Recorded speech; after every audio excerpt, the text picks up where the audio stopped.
bo'lajak kuyovga atab to'yga atalgan so'zanalarda, kashtalarda qanday qilib odamni embrioni yoki o'sha bachadonni urug'lantirilishi bu absurd narsalar.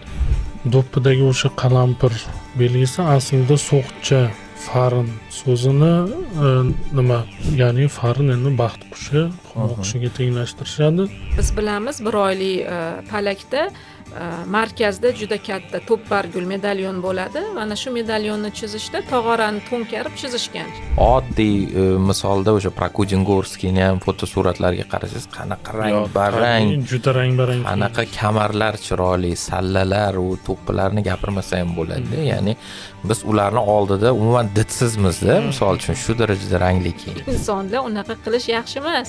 Plagiat degan narsa bor. Ya'ni muzeyni ekspozitsiyasida turgan 100 yillik, 200 yil avval qilingan so'zani bu o'sha davrdagi chevarni ijodiy mahsuli.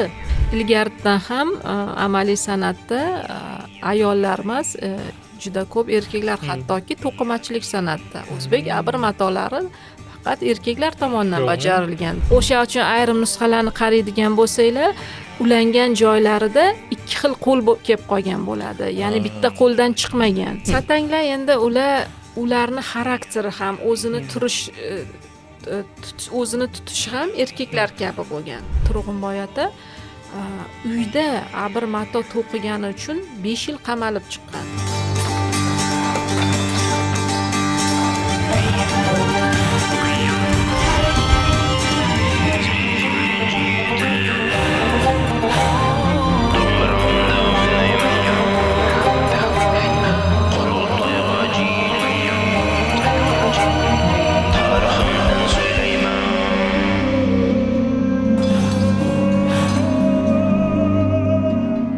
Xo'p, barchaga assalomu alaykum. Qurultoy ilmiy ommabop podkastining tinglovchilari, kuzatuvchilari, biz takroran Shinam o'tuvimizda tarix bobidan so'z ochish maqsadida to'plandik va bizni so'nggi haftalar davomida kuzatayotganlar bo'lsa, biz o'sha ko'proq siyosiy masalalar, Markaziy Osiyoning integratsiyasi, shu jumladan hattoki tarixiy mavzularimiz ham nisbatan siyosiy edi va qaysidir ma'noda bir mumtoz lirik chekinish qilgan holatda bugun biz ko'proq san'at haqida, amaliy san'at bobidan suhbatlashishga qaror qildik va bugun o'tuvimiz markazidagi mavzu bu ajdodlarimizning xotiralarini, dunyoqarashlarini o'zida mujassam etgan matolar va naqshlar mavzusi bo'ladi. Ko'pchilik xabardor, aynan ajdodlardan bizga meros qolgan mana shu bebaho merosda ham ko'chmanchi, ham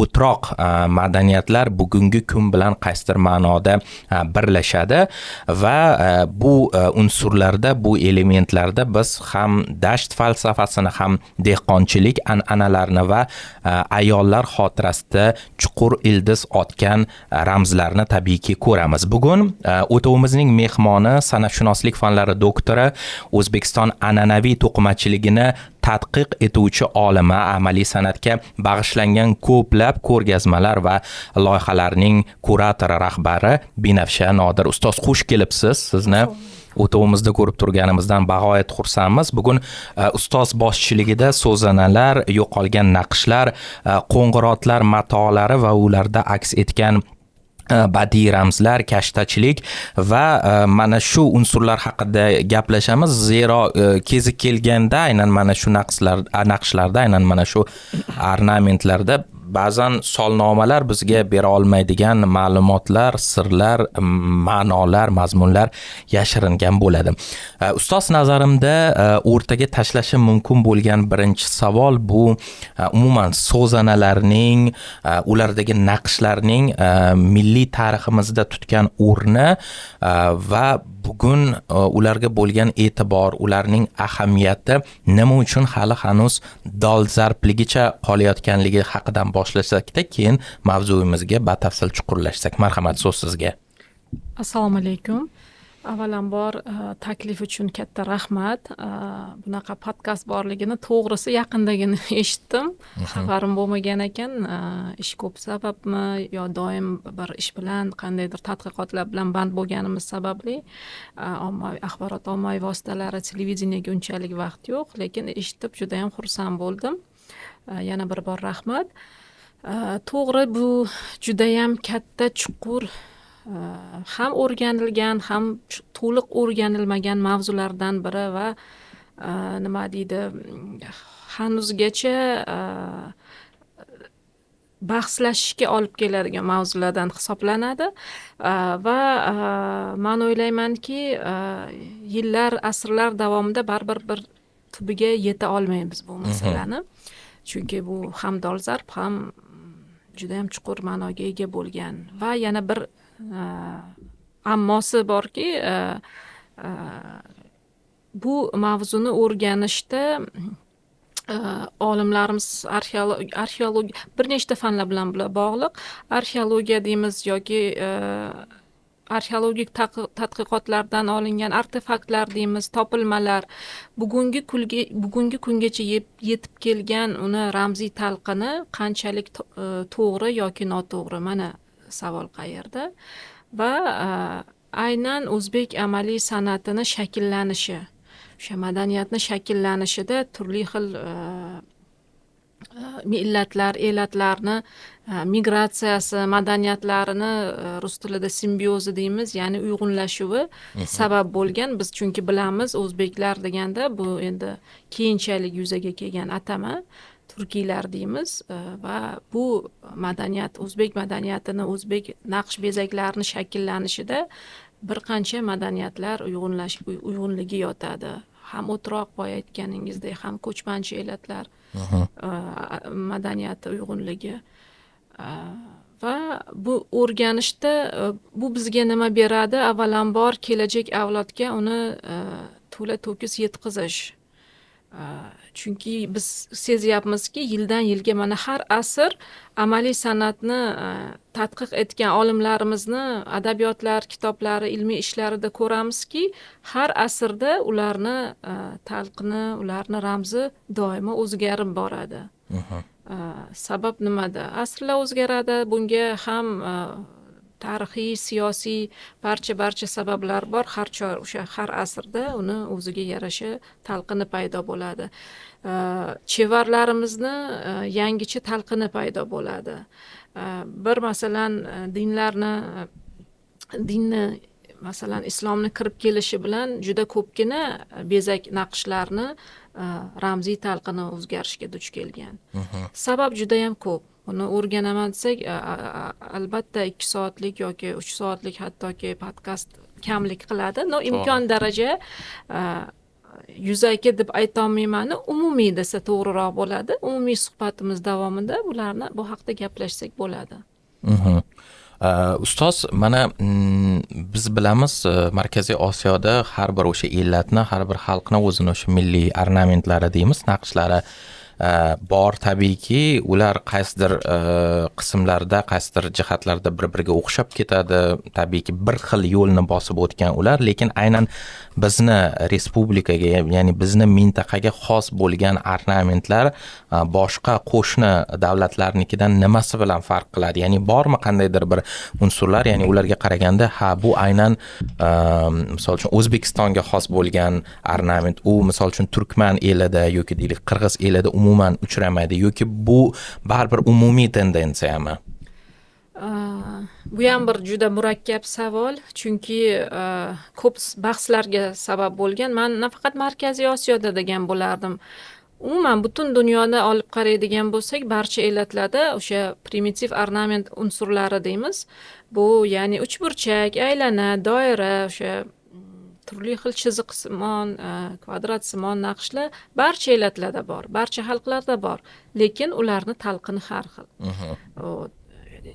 Qadimgi Yunonlarni olasizmi, keramikasini ko'rsangiz, o'sha uchburchak, o'sha aylana, doira yoki Markaziy Sharqiy Osiyoni olasizmi, faqatgina talqin boshqa. Ular keyinchalik turli mana shu mahalliy hunarmandlarni ijodlari natijasida shakllanib mahalliy xususiyatlarga ega bo'la boshlaydi. Shu jihatda Markaziy Osiyoda ham o'xshash ornamentlar juda ham ko'p. Masalan, bitta oddiy misol qilib oladigan bo'lsak, O'zbekiston janubida Qo'chqor shohi degan bezak o'sha naqsh turi bor.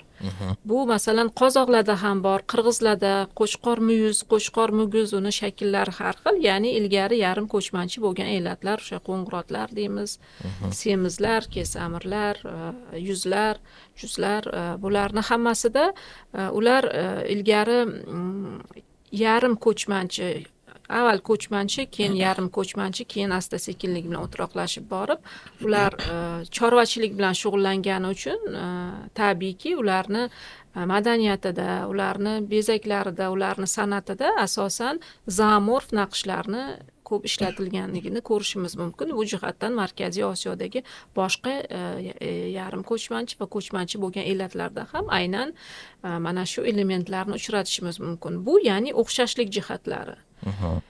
Va shu bilan tabiiyki o'troq aholida ko'proq ular dehqonchilik bilan shug'ullangani uchun ularda ko'proq islimiy, ya'ni o'simliksimon naqsh bezaklar elementlarini uchratishimiz mumkin va shu bilan bir qatorda ham predmetlik deymiz naqsh bezak turlari yoki epigrafik, ya'ni yozuv ishlatilgan va shu bilan birga o'sha ilgari yarim ko'chmanchi bo'lgan elatlarda kosmogonik, ya'ni handasaviy, chunki biz bilamiz ular o'sha ko'chish davrida osmon xaritasidan keng foydalanishgan va mana shu narsalar barchasi tabiat, ochiq kosmos, ya'ni ochiq samoviy jismlar, samo bilan bog'liqligi sababli, samoviy xaritadan foydalanganligi sababli yulduz, oy, quyosh, mana shu turdagi naqsh elementlari ko'proq qo'llanilgan va hayvonot olami, ya'ni bu zoomorf va ayrim hollarda bu islomgacha bo'lgan va ya'ni o'sha shamoniylar bilan deymiz antropomorf, ya'ni inson qiyofasi tasviri tushirilgan naqsh turlari qo'llanilgan. Naqshlar ko'p va o'xshash jihatlar ham ko'p. Yoki oddiy masalan bodom deymiz, bodom qalampir nusxa, bodom nusxa, bu Hindistonda ham bor, Ozarbayjonda ham bor, Pokiston va boshqa sharq mamlakatlarida ham keng qo'llaniladi.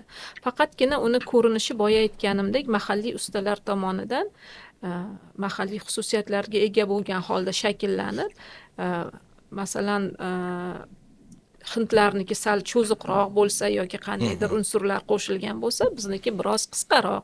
Mana shu qandaydir holatlarda ajralib turadi. Ya'ni tasviriy yechimlari boshqacha bo'lishi mumkin. Xo'p, mana hozir yuqorida bodom dedingiz. Endi bu savolni bermasam bo'lmaydi. Mana aynan bevosita ba'zi o'zbek naqshlariga, xususan o'zbek do'ppisiga oid bo'lgan deylik o'sha naqsh talqinlarini turli xil versiyalar bor. Bilaman bu mavzuga ko'p bora to'xtalgansiz, lekin qurultoy doirasida ham bu narsani aytib o'tmasam bo'lmaydi. Ya'ni turli xil nima desa bo'ladi, farazlar bor, lekin agarda mana shu akademik nuqtai nazardan yondashadigan bo'lsak, ular haqiqatdan ancha yuqori. Kimdir hattoki o'sha bu mavzu atrofida turli farazlarni qurishni boshlaydi-da va umuman absurd bo'lgan talqinlar paydo bo'ladi. Ya'ni bu bolaning embrioni va hokazo va hokazo. Bu kabi noilmiy farazlarni paydo bo'lish sababi nimada va umuman bu jarayonlarga qanaqa qaraysiz? Albatta har bir inson o'zini faraziga, o'zini dunyo qarashidan kelib chiqqan holda o'zini bir qandaydir qarashlariga yoki o'zini fikrini ayta olishga haqli. Lekin men ilmiy jihatdan, ya'ni bu narsaga juda ehtiyotkorlik bilan yondashishni istagan bo'lar edim. O'zim ham shu borada juda ham ko'p ilmiy maqolalar yoki ilmiy adabiyotlarni yozganimda har doim bu chunki meni farazim, ya'ni gipotezam. Men agar mana shu faktlar bo'lmasa yoki qo'lyozmalar, artefaktlar topilmagan bo'lsa, ilmiy o'rganilmagan bo'lsa, doim menimcha bo'lishi mumkin degan so'zlarni ko'pincha ishlataman, chunki bu meni farazim. Agar meni farazimni mana shu o'quvchilarga yoki o'sha tadqiqotchilar kim kitobxonlarga tushuntirmoqchi bo'lsam, ularni faktlar asosida isbotlab berishim kerak. isbotlab bera olmasam, demak bu mani gipotezam, meni farazim. Bu o'rinda yaqinda bitta internetda rolik ko'rib qoldim. Siz aytgandek, bir rassomimizni, mashhur rassomimizni farazi deylik. Shu narsani juda ham to'g'ri, chiroyli qilib rolik qilishibdi, unga musiqa qo'yib, ustiga tasvirlarni qo'llab, samoviy qandaydir tasvirlar, vizual deymiz, vizual ko'rinishi juda ham chiroyli, lekin uni ko'rgan odam juda ham qattiq nima deydi, ko'rib jahlim chiqdi desa endi to'g'ri bo'lmaydi-yu, lekin juda hayratda qoldim. Va o'sha post qilgan insonni, mana shu rolikni post qilgan insonni postini tagiga yozib qo'ydim. Izoh berib, odamlarni bunaqa mubolag'aga qo'ymasdan, ularni adashtirmasdan, ya'ni fikrni to'g'ri berish kerak. Bu o'sha o'zbek do'ppisi haqidagi video. O'zbek do'ppisi haqida, o'sha embrion, bu ravoqlar, beshik o'limdan tug'ilishdan tortib o'limgacha, aytganingizdek odam embrioni yoki yana bitta, endi qanchalik hozir bu yerda aytishim to'g'ri bo'ladi-yu, lekin ayrim san'atshunoslarimiz, ular ham fan doktorlari, to'g'ri, chiroyli qilib yozishadi. Biz olimlar ko'pincha quruq matn bo'lib qoladi bizda, ilmiy til bo'lgani uchun xalqqa, ommaga bizni matnlarimiz, bizni maqolalarimiz unchalik qiziq emas. Faqat mutaxassislar o'qishadi, mutaxassislarga qiziqroq ko'proq. Biz biroz o'rganmaganmiz, ommabobroq qilib yozishga, ayrim hollarda bizga redaktorlar yordam beradi. Tilimiz nihoyatda ilmiy va balki shu uchun ham qiziq bo'lmaydi o'quvchilarga. Ko'pincha mana shu internet sahifalarida uchraydi juda ko'p matnlar o'zbek naqshlarini ramziy talqini borasida. Bu ya'ni homilador ayol yoki o'sha bachadonni urug'lantirilishi yoki o'sha aytganingizda embrion, endi bir tasavvur qiling, sharq falsafasida, sharqona bir madaniyatda hali turmush qurmagan qiz o'zini o'sha sepiga, ya'ni to'yiga atab, bo'lajak kuyovga atab, to'yiga atalgan so'zanalarda, kashtalarda qanday qilib odamni embrioni yoki o'sha bachadonni urug'lantirilishi, bu absurd narsalar. Avvalambor bu haqda gaplashishni o'zi yoki o'ylashni o'zi qandaydir mantiqqa to'g'ri kelmaydigan narsa. Ayniqsa sharq madaniyatida yosh qiz qanday qilib, va ikkinchi tarafdan o'sha paytda mana 18 asrda deylik, yosh qizlar qanday qilib, masalan, o'sha spermatozoid deymiz, uni yoki bachadonni tuzilishini, vizual ko'rinishini qanday bilishgan. U hozir masalan mikroskop bor, boshqa texnologiyalar rivojlangan davrda hamma narsani ko'rishimiz mumkin, bilishimiz mumkin. Lekin u davrda qanday qilib ko'rgan? O'sha uchun ham olimlardan iltimos qilgan bo'lardim. Mana shu bunday yondashuvga o'ta ehtiyotkorlik bilan to'g'ri talqin berish kerak, xalqqa ham to'g'ri tushuntirish kerak. Yoki mana shu do'ppini aytganda ham uni kelib chiqishi, ramzlarni kelib chiqishi, qalampir nusxa, bodom nusxa yoki qushni qanoti degan farazlar ko'proq haqiqatga to'g'ri keladi. Va yana bitta, bu meni taxminim, chunki hozir men juda katta tadqiqot boshlaganman aynan do'ppilar borasida. Do'ppilar borasida biz bilamizki, Farg'ona vodiysidagi do'ppilarda aynan mana shu qalampir nusxani turli xil variatsiyalar, turli xil ko'rinishlar qo'llaniladi. Va o'sha do'ppilarni tarixini o'rganganimda juda ham ko'p mana shu nusxadagi do'ppilar Qashg'ardan kirib kelganini, ya'ni Qashg'ar nusxa do'ppilar ko'p qo'llanilganini qo'lyozmalarda ham o'qiganman. Va aynan o'sha in-yang deymiz-ku, ko'rinishdagi mana shu narsani ta'siri ham borligini juda ko'p ko'rdim va Qashg'ardagi qadimgi o'sha do'ppi nusxalarini ham tekshirganimda ularni o'sha vodiydagi, Farg'ona vodiysidagi do'ppilar bilan juda ham ko'p o'xshashlik jihatlarini ko'rdim. Hozir o'sha uchun ilmiy analiz deymiz, ya'ni tahlillar, o'rganishlar, izlanishlar ketyapti. O'sha uchun men aniq fakt bilan hozir ta'kidlab aytmayman, lekin bu meni farazim, ya'ni ilmiy o'rganish davomidagi qilgan xulosalarim. lekin hali ilmiy to'liq asoslanmagan, hali jarayonda.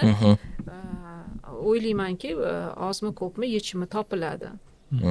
Inyan degan farazni men ham o'qigandim. Qayerdadir shunaqa faraz bordi. Bundan tashqari yana bir narsa o'qigandim.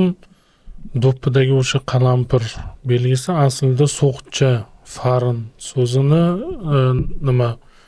Qush qanoti.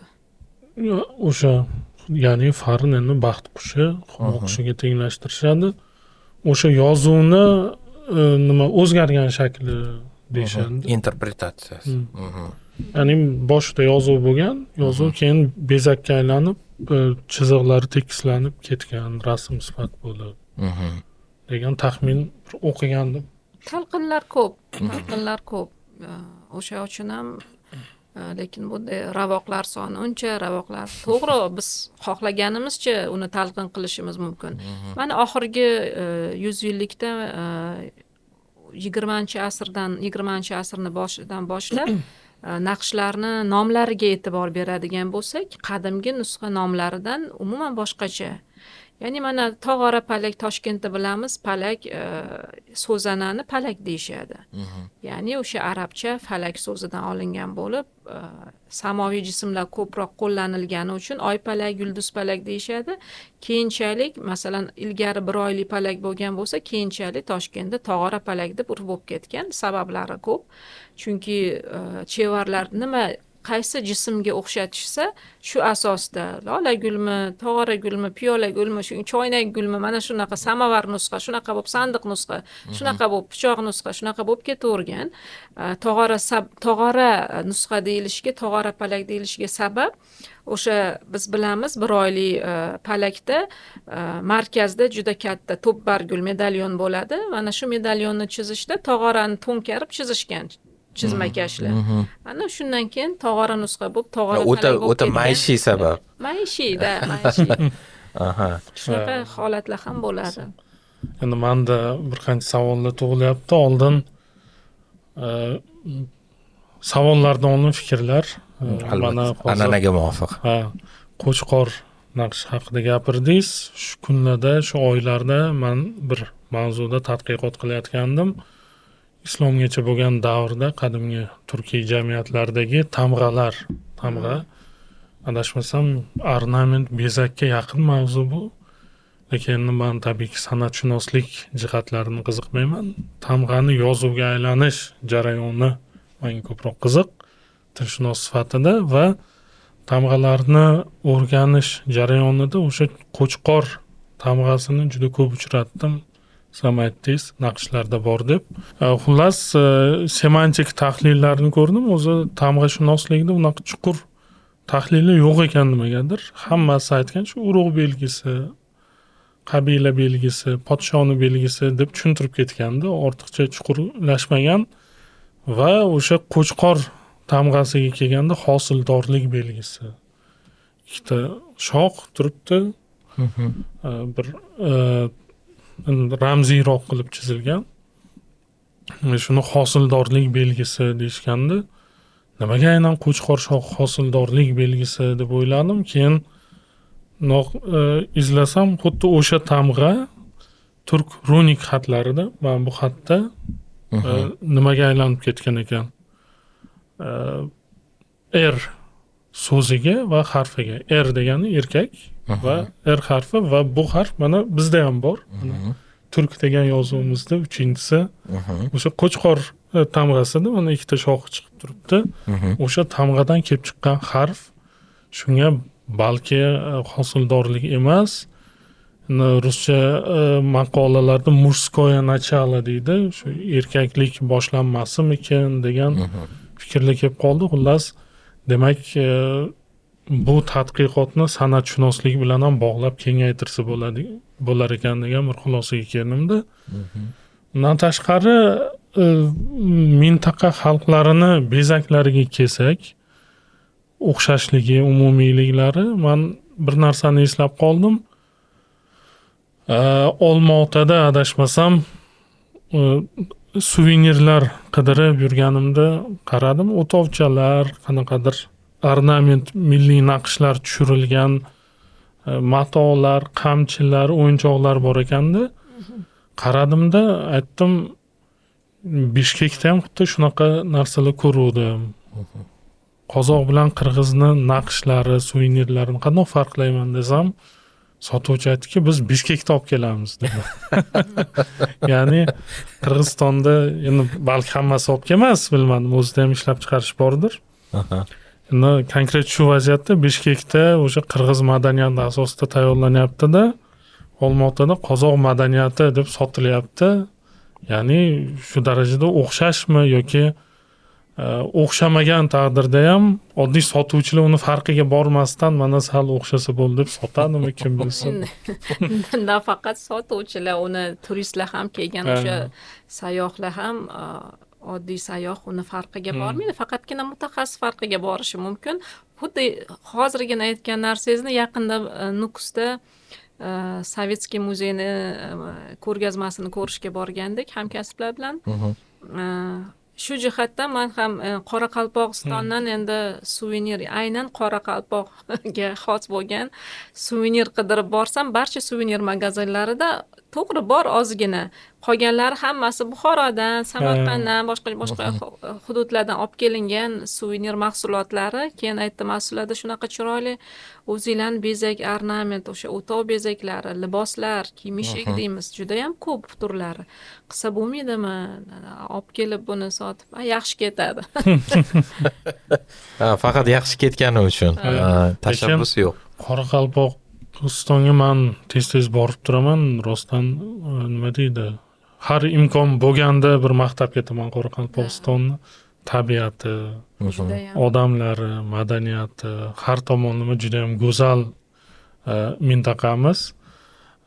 Xullas, borganimda men tanish bilishlar orqali joyini topganman, o'sha autentik narsalar ishlab chiqaradigan joylarini, ya'ni bir hamyonlar, paypoqlar, tuya junidan qanaqadir juda yaxshi narsalar men topganman, o'sha Buxoro yo Samarqandda uchramaydigan. Keyin yana bir savol tug'ildi, o'sha juda ham o'xshash dedingiz-ku, chunki bir xil yo'ldan yurgan hammasi, o'sha bir ko'chmanchi, bir o'troq bo'lib, turmush tarzidan kelib chiqib yaratib borgan, ya'ni o'z amaliy san'atini. Endi qarang, men mutaxassis emasman, aniq farqlarini bilmayman, lekin bir qarashda O'zbekiston va aytaylik Qozog'iston, Qirg'izistonni naqshlari ko'zimga farqli tuyuladi. Endi 100% vaziyatda bo'lmasa ham 70% vaziyatda bu o'zbeklarga xos, bu qirg'izlarga xos deb ajrataman. Buni sababi nima? Qanaqadir tarixan shunaqa shakllangan yoki aksincha oxirgi yillarda mana turizm tufayli bir o'ziga xos brendlar ishlab chiqildimi? Yo bilmadim, yo men o'zim O'zbekistonda ko'rib o'rganib qolganman. Masalan, bizda naqshlar sal kichikroq, ularda sal kattaroq tuyuladi. Bu turizm bilan bog'liq deb ayta olmayman. Chunki qadimdan barcha xalqlar aytganimdek o'sha turmush tarzi, diniy aqidalari, barcha narsalar yoki o'sha iqlim ham sabab bo'ladi. Mana shu juda ham ko'p faktorlar, ya'ni omillar sabab bo'ladiki, har bir elatni o'ziga xos ornament. Siz yana kengaytirib aytdingiz, Markaziy Osiyo, Qozoq, nafaqat Qozoq, Qirg'iz, balki O'zbekistondagi turli xil regionlarda ham o'ziga xos ornamentlar bor. O'zbekiston bilan mana Qoraqalpog'istonni aytganingizdek, mana gilamchiligini oladigan bo'lsak, yaqinda bir brendni topdim, Nukusda showroomida ko'rdim. Qadimgi nusxalarni yangi zamonaviy talqinda olib chiqqanlar. Eng qadimgi nusxa mana shu ornamentlar borki, faqat o'sha Qoraqalpoq eliga xos. Yoki Buxoro, Samarqand deymiz, mana Urgut, bir qarashda ayta olamiz, bu Urgutniki. Yoki bu Nurotani kashtachiligi, bu Samarqandni kashtachiligi, bu Toshkentni, ya'ni nafaqat Markaziy Osiyo, balki o'zimizdagi respublikadagi barcha hududlar, viloyatlarda ham farqlanish bo'lgan. Endi globalizatsiya deymiz, hamma narsaga o'z ta'sirini o'tkazgani kabi madaniyat va naqshlarga ham ta'sirini o'tkazib, qayerdadir mana shu chegaralar yo'qolib boryapti, umumlashib boryapti. Lekin hunarmandlar orasida uni qayta tiklashga urinishlar ham ko'p bo'lyapti. Aytganimizdek, o'sha Markaziy Osiyoda qirg'izlar, qozoqlar ko'chmanchilik, chorvachilik bilan shug'ullangani uchun ularni bezaklari yirikroq, lokal deymiz va zoomorf. Masalan, bizdagi o'troq aholiniki elitar san'at deyiladi. Shahar madaniyatiga xos bo'lgan elitar san'at bo'lgani uchun ularda o'sha maydalik, noziklik, nafislik ko'proq ko'rishimiz mumkin. Ya'ni dehqonchilik, ya'ni islimiy. Mehnati ham og'irroq bo'lsa kerak. Mehnati ham og'irroq. Bu yerda ko'proq endi mana xarakterida ham deymiz-ku, o'sha xarakterga, insonga xos bo'lgan xususiyatlarda xarakterini ham ko'ramiz. Qandaydir mard, shartdagi dangal gapiradigan, shaharda bo'lsa biroz boshqacha, qog'ozga o'rab, andisha bor, nima qilib gapiradi, to'g'rimi? Bu narsa xuddi shu narsa san'atda ham o'z aksini topgan. Xuddi shu narsani ko'rishimiz mumkin va o'sha aytganimdek dehqonchilik bilan shug'ullanadigan va ko'proq shahar madaniyatida saroylarda mana ko'p o'zbek amaliy san'at turlari shakllanganlik kabi bu kashtachilik deymiz, zardozlik san'ati, zargarlik san'ati, ya'ni mayda, juda ham nafis, nozik unsurlarga boy bo'lgan naqsh bezaklarni ko'ramiz. Tushunarli. Yana bitta savolim bor edi, aynan semantika masalasi. Yuqorida aytgandek, tamg'adan biz semantika qidiramiz. Endi san'atshunoslikda naqshlardan ham semantika qidiriladi. Endi shunaqa savol balki uncha joiz ham emasdir-ku. Masalan, har bir naqshda mazmun bo'lish shartmi? Masalan, ba'zan o'zimizda ham nimadir chizsak, nimadir bezatsak chiroyli ko'rinadi deb bir shakllar chizib qo'yishimiz mumkin, qo'shib qo'yishimiz mumkin. Masalan, dizaynerlar qanaqadir posterlar, slaydlar tayyorlagan qo'shib qo'yadi, chiroyli ko'rinadi deb. Shunaqa jihati ham bormi? Masalan, shunchaki go'zalligi uchun qo'shilgan elementlar yo har birida ma'lum mazmun bormi? Yo'q, ilgari qadimgi nusxa naqshlarda albatta hammasini o'zini qandaydir ramziy talqini bo'lgan ko'proq. O'sha eng qadimgi o'sha ibtidoiy davrdan ham boshlab devoriy suratlar deymiz, qoya toshdagi suratlar ham o'sha ov sahnalarini, ov manzaralarini, boshqa maishiy turmush, yana boshqa narsalarni ko'rsatgani kabi sekin-sekin o'sha keramika idishlarda, boshqa artefaktlarda turmushni, diniy aqidalarga xos totemizm deymiz, mana shu narsalarni aks ettirishga harakat qilishgan. Lekin keyinchalik mana hozirgi zamonaviy chevarlarni oladigan bo'lsak yoki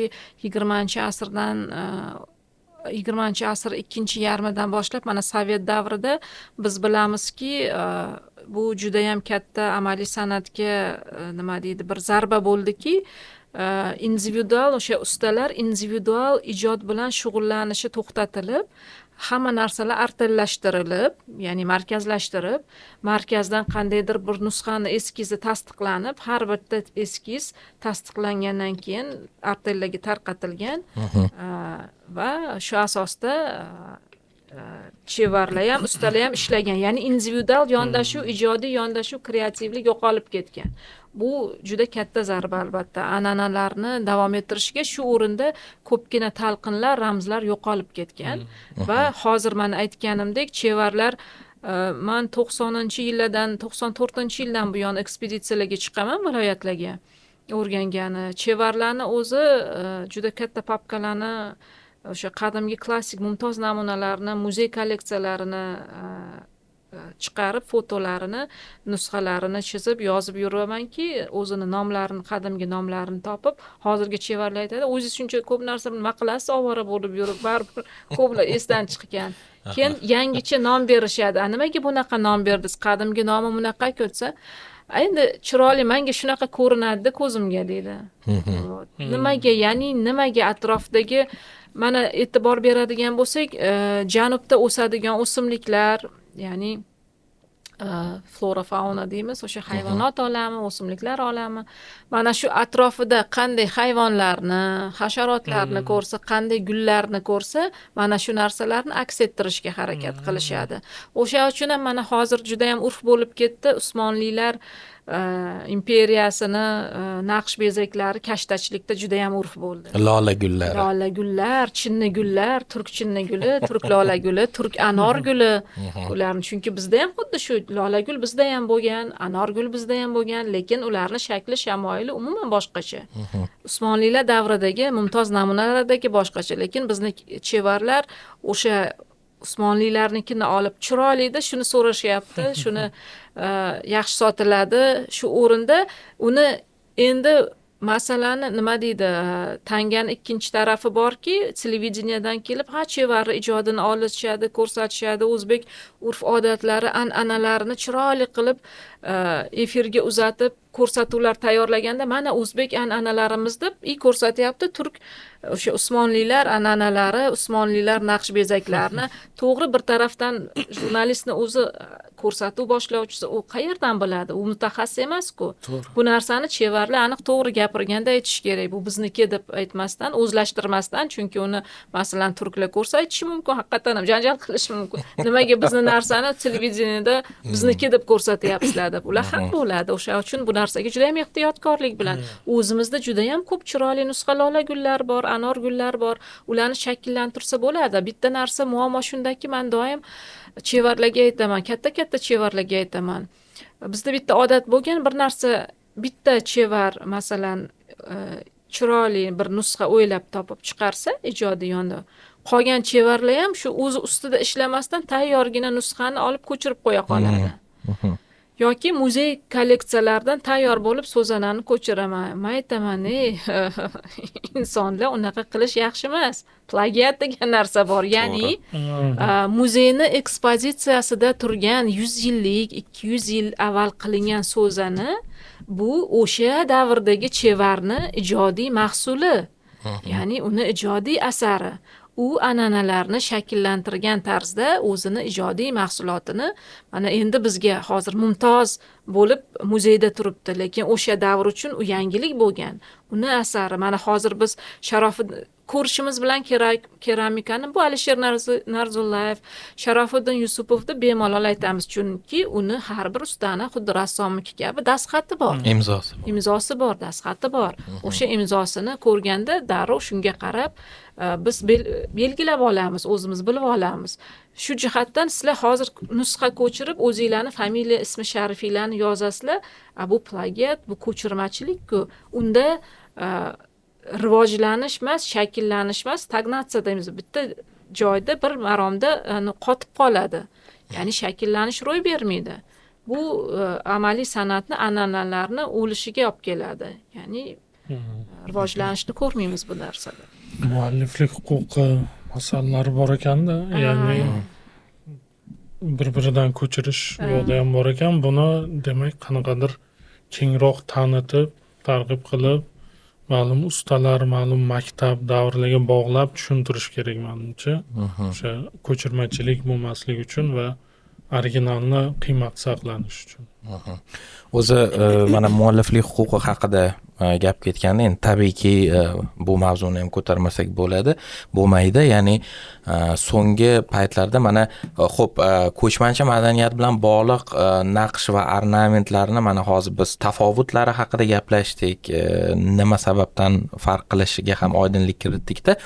Lekin bevosita o'zbek madaniyati ko'proq o'troq madaniyati bo'lganligi tufayli va ko'proq assotsiatsiya deydi-ku, o'troq madaniyati bilan assotsiatsiya bo'lganligi tufayli, misol tojik qo'shnilarimizda mana shu ba'zi bir ornamentlarni, ba'zi bir naqshlarni talashish holatlari xuddi o'sha palov kabi yoki deylik boshqa qanaqadir elementlar kabi bo'lyapti. Lekin so'nggi paytlarda albatta bu juda ham maishiy misollar.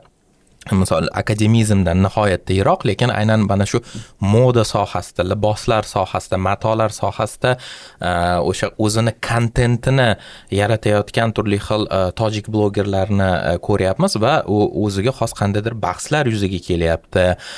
Ya'ni bu ornament kimga tegishli yoki deylik o'zbek do'ppisi bu aslida chust tojiklarni mahsuli kabi turli xil bahslar yuzaga kelyapti. Bu boradagi fikringiz qanaqa? Bu albatta chiroyli holat emas, chunki biz bilamizki, balki takrorlanish bo'lar, boya aytganimdek, o'zbek degan so'zni o'zi keyinchalik paydo bo'lgan. Turkiy elatlar deb atalgan deymiz. O'zbekistondagi barcha amaliy san'atni shakllanishida juda ko'p xalqlarni ta'sirini sezamiz. Bugun O'zbekiston shakllanib bo'ldi, o'zbek xalqi shakllanib bo'ldi, madaniyati, uni amaliy san'ati ham shakllanib bo'ldi. Hamma joyda o'zbek amaliy san'ati deymiz. Turkiy yo palonchi xalqni ta'siri bo'lgan yo Ironiy deb gapirmaymiz. O'zbekiston amaliy san'ati deymiz, to'g'rimi? Biz bilamizki, masalan, misol qilib oladigan bo'lsak, o'zbek abr matolari mana butun dunyoda ikat deymiz, ikat termini bilan hozir urf bo'lgan, o'zbek abr matolarini shakllanishi, kelib chiqishi Xitoy bilan bog'liq. Xitoydan kirib kelgan bu texnologiya keyinchalik mahalliy to'qimachi ustalar ijodi, ularni faoliyati natijasida shakllanib, bugungi kunda butun dunyoda o'zbek abr matolari deb tanilmoqda. Ya'ni uni biz sababi qayerda uni oladigan bo'lsak, u ta'sir qilgan bu noto'g'ri narsa. Yoki masalan oladigan bo'lsak, Buxoro zargarlik san'atida nozigardon degan taqinchoqlar bor, yoki kamarlarda, mana Buxoro amirlarini kamarlarda ko'radigan bo'lsangiz, o'sha emaldan qilingan element nusxalari bor, unsurlar bor. Bu ham masalan Kavkaz, ya'ni Dog'istonlik ustalardan kirib kelgan narsa, lekin uni biz bu Dog'istonni taqinchog'i demaymiz-ku. Buxoro maktabiga xos bo'lgan taqinchoq yoki xuddi shu jihatdan Xorazmga xos, Xorazm zargarlik san'atiga xos bo'lgan taqinchoqlarda Hind zargarlik san'atini ta'sirini sezamiz. E'tibor bersanglar, Xorazmniki juda ham nafis, shokilali, mayda shokilali, ya'ni O'zbekistonni boshqa zargarlik san'ati maktabidan farqli jihatda ajralib turadi. O'zini har xil element nimalari bilan bunda ham ta'sirini ko'rishimiz mumkin. Unaqada har bitta u ta'sir qilgan yoki o'zbek masalan kandakorligiga Eronlar yoki o'zbek arxitekturasiga masalan Amir Temur davrida butun dunyodan o'sha eng zo'r me'morlarni, eng me'mor ustalarni olib kelgandan keyin albatta har bir Erondan kelgan usta, boshqa joydan kelgan usta o'zini an'analarni, o'zini qandaydir unsurlarini qo'llaydi bu yerda, to'g'rimi? Undan keyin biz lekin hozirgi kunda bu o'zbek arxitekturasi, ya'ni o'zbek me'morchilik yodgorliklari deb aytamiz yoki o'zbek kashtachiligi deymiz. Barcha ta'siri bo'lgani bilan bugungi kunda o'zbek an'anaviy kashtachiligi, o'zbek an'anaviy amaliy san'ati, o'zbek badiiy hunarmandchiligi deb qabul qilingan. O'sha uchun bunaqa ajratib, oraga bunaqa nizo solib, bu juda ham xunuk ish, yaxshi emas. Bunday blogerlarni men asl maqsadi, muddaosi nimadan, endi to'g'ri uni boshqa bir sabablari bo'lishi mumkinki, aynan mana shu ornament yo boshqa narsalar orqali ko'rsatishga harakat qilishadi. Alam, hasad degan sababli bo'lishi. Sabab turli. Masalan, men bir qanaqadir izoh sharh berishga ayta olmayman, lekin bu juda ham xunuk narsa. Bo'ldi, shakllanib bo'ldi. Ming ular gapirgani bilan, ming yozgani bilan butun dunyoda ilmiy adabiyotlarda ham, butun dunyodagi ilmiy adabiyotlarda ham olimlar orasida ham ketganda o'zbek ikati, o'zbek abr matolari, o'zbek kashtachiligi, o'sha Sotheby's bo'ladimi, Christie's bo'ladimi, o'sha yerda eng qimmatbaho lot sifatida o'zbek kashtachiligi namunalari sotiladi. O'sha yerda ham e'lon qilinganda ham kataloglarida ham o'zbek kashtachiligi deb e'lon qilinadi. Hech kim aytmaydi tam fors yoki nimadir ta'sir qilgan kashtachlik yo boshqa narsa ta'sir qilgan deb, to'g'rimi? To'g'ri, albatta. Aslida bu mavzuga ko'p to'xtalishimiz ham to'g'ri emas. Qaysi ma'noda bunaqa mavzularni ko'taradiganlar endi mavzuni chuqur tushunmaydigan qalbida qanaqadir alam komplekslar qolib ketgan xalqlar orasida nizo soladigan. odamlar bo'ladi, juda mayda masalalarda, endi ovqatdan u bezakdan milliy nizo qidirish juda noto'g'ri. Endi menga shunaqa savol berishsa aytamanki, o'zi bu dunyoda original madaniyatni O'zi yo'q. O'zi faqat bitta xalq yaratgan, shumerlar. Yo'q joydan nimadir yaratgan, balki ulardan ham oldin kimdir bo'lgandir, bilmasmiz. Qolgan hamma madaniyatlar shumer madaniyatini biroz o'zgargan, boyigan varianti deymanda. Ya'ni tabiiy u madaniyat shunaqa narsaki, o'zi dunyoda bir 5 ta joyda mustaqil paydo bo'lgan deyiladi. 5 ta sivilizatsiya, endi ba'zilar sal ko'proq deydi.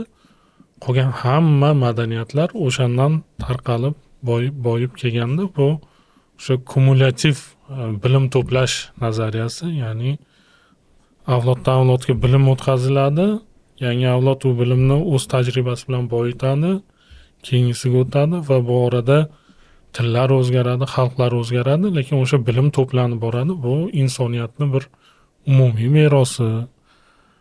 Undan keyin mana qo'ni-qo'shni xalqlar tabiiyki u million marta bir-biri bilan qudanda bo'lib, aralashib, bir-biridan nimadir olib boyitgani bu tabiiy holat. Bu o'g'rilik emas, bu boshqa emas, bu nima deydi?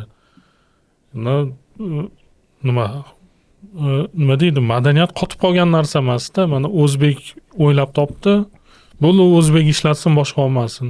Tojik o'ylab topdi, hech kim teginmasin degan narsa yo'q. Bu hamma aksincha biz bir nima kashf qilsak, boshqalar foydalansa, bu bizning yutug'imiz-ku. albatta. Bundan xursand bo'lish kerak. Endi tadqiqotlarda albatta aytib ketiladi, mana ustoz aytgandaqa Eron ta'siri, Hind ta'siri deyiladi. Ya'ni unutib qo'yilmaydi. Mana o'zbeklar shundoq osmondan tushib, hech kimga qaramay shuni yaratib oldi deyilmaydi tadqiqotlarda.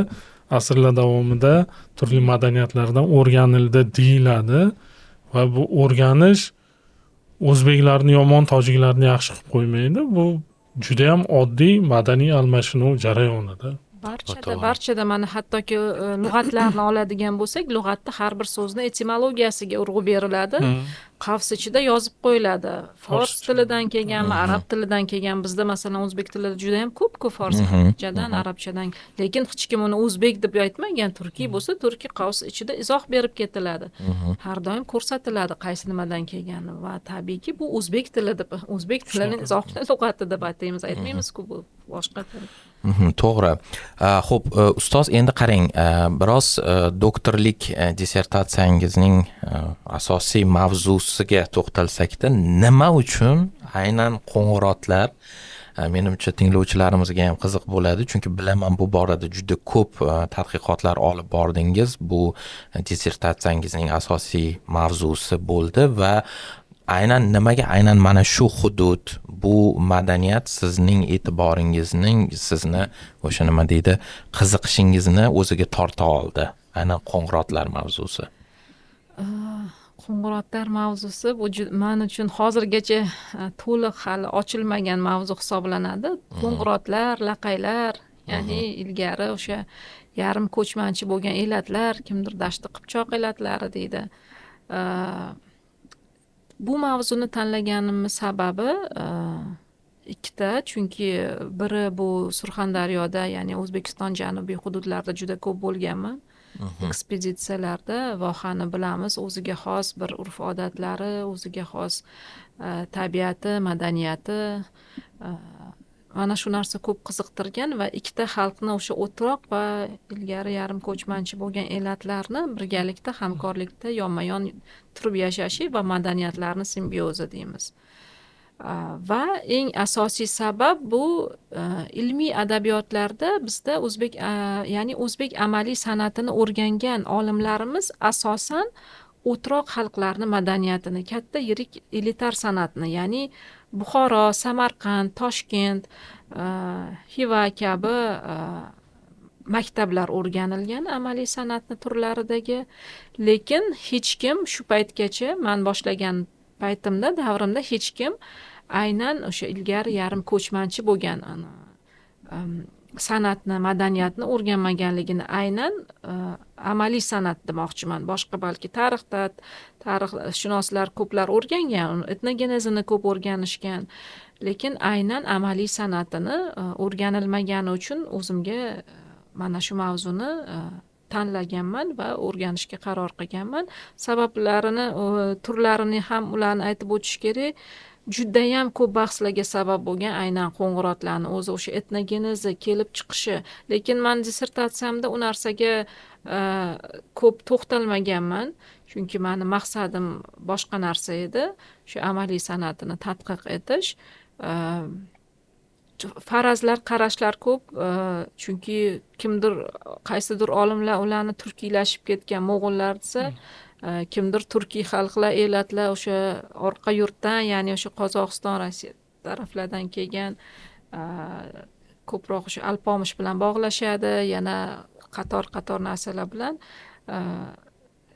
Lekin nima bo'lishidan qat'iy nazar, o'zimni olib borgan tadqiqotlarimda o'sha biz bilamizki, qo'ng'irotlar 5 ta asosiy nimaga bo'linadi.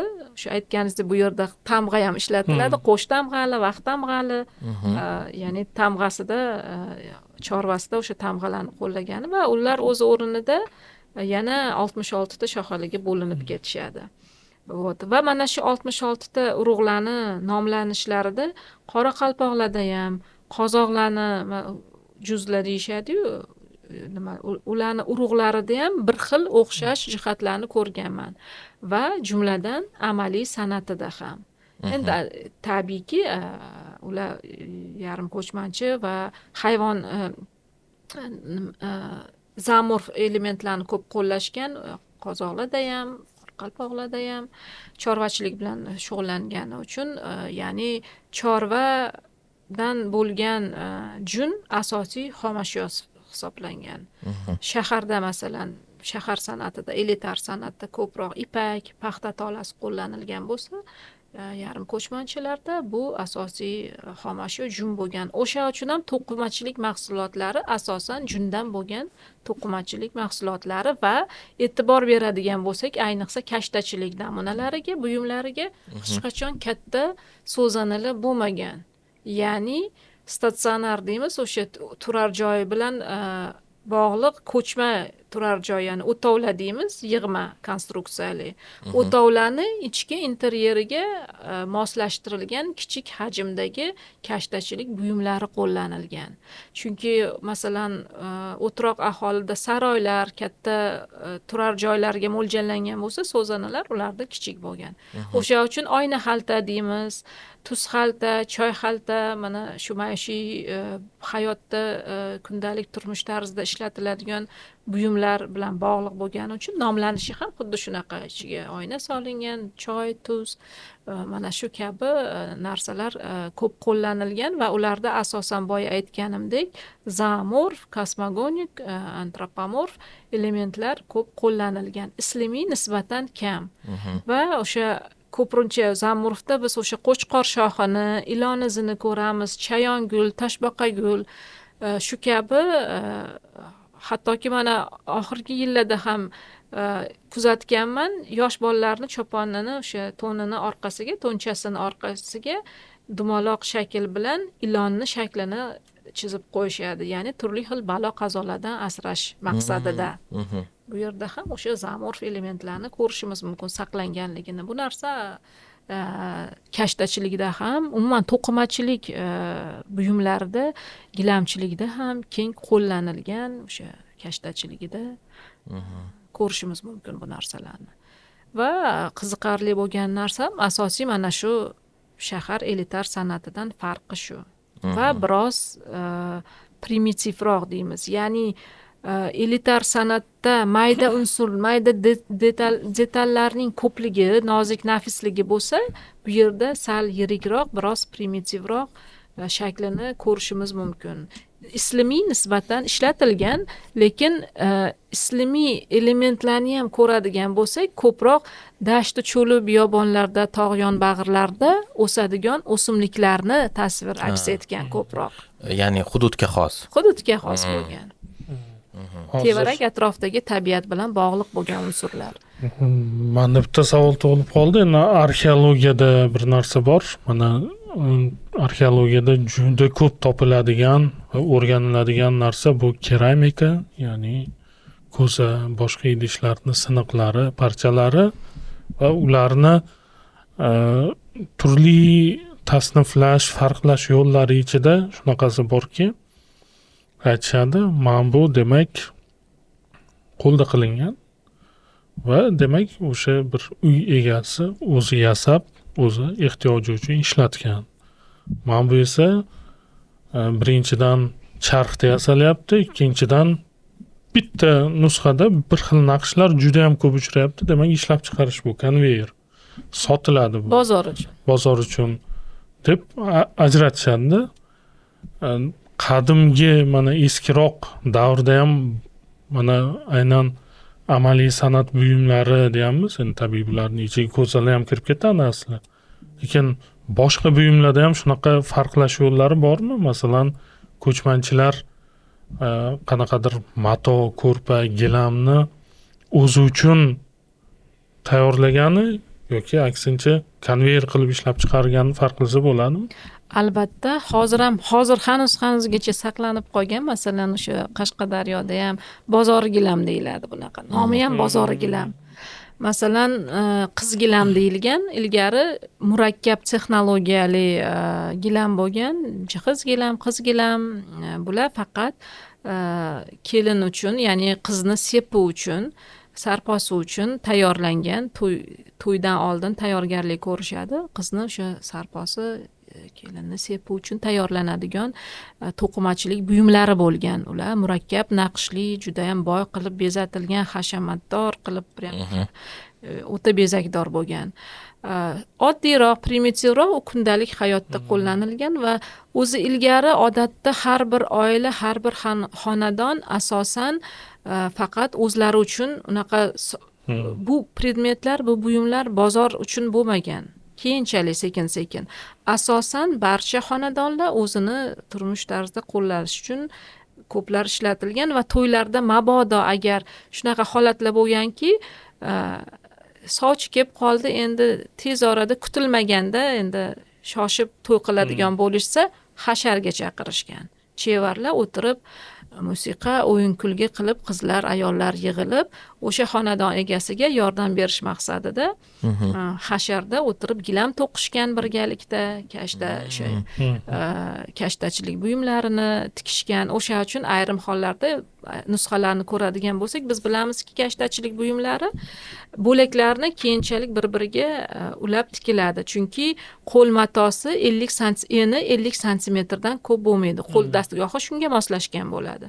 O'sha uchun har bitta o'sha bo'lagi bo'lib berilib va kashtani albatta chizmakash chizib bergan, ya'ni chevar o'zi hech qachon chizmagan, mahallani eng old chizmakashlari bo'lgan.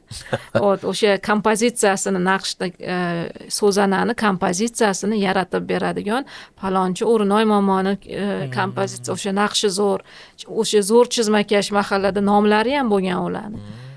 Mana shu chizmakashlarni chizib bergan bezak naqshli kompozitsiyasi asosida har bir qiz o'sha chevarlar o'tirib tikkan va hasharda bir-biriga yordam berish uchun, tezroq to'yni boshlash uchun, o'sha uchun ayrim nusxalarni qaraydigan bo'lsanglar, ulangan joylarida ikki xil qo'l kelib qolgan bo'ladi. Ya'ni bitta qo'ldan chiqmagan. Choklari o'sha bosma chok bo'ladimi, yo'rma chok bo'ladimi, ikki xil qo'lligi bilinib qoladi. Endi albatta bitta qo'ldan chiqqani u qadrlanadi va uni har bitta so'zanani tikishga, katta hajmdagi so'zanani tikishga 1 yilgacha vaqt ketgan. Endi chunki bu juda ham mayda, nozik ish, ertayu kun murakkab ish va vaqtni ko'p talab qiladi, hamda endi ertayu kech o'tirib tikishmaydi. Bilasiz, turmushda boshqa uy vazifalari, uy yumushlari ham bor. O'sha uy yumushlaridan xoli bo'lgan paytda o'sha 1 yil davomida o'tirib tikishgan. Demak, har bir xonadonda shu tikish, to'qish, yigirishni biladigan odamlar bo'lgan ekanda. Albatta. Bu o'sha buvilardan, oyijonlardan, buvilardan, momolardan qoladigan har bir endi o'zini, har bir hududda o'zini shevasi bor. Mana shu buvijonlar nevaralarga, onalari o'zini farzandlariga o'rgatib borishgan. Har bir qiz o'zini, biza shunaqa nusxalar oldin bel qars deymiz, belbog' deymiz, to'yda o'sha kuyovni beliga tugib bog'lanadigan o'sha belbog'larni chetlariga ko'ramiz turli xil yozuvlar, turli xil nima deydi, juftlik qushlarni tasviri, ya'ni bir muhabbat ramzi, bir oila, yosh oila ramzi sifatida har bir qiz niyat qilib o'sha kuyovga, bo'lg'usi kuyovga o'zini qo'llari bilan tikkan va sovg'a qilgan.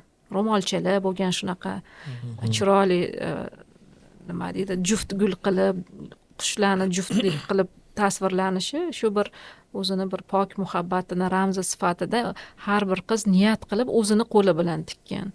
Ha, qiziq haqiqatdan ham.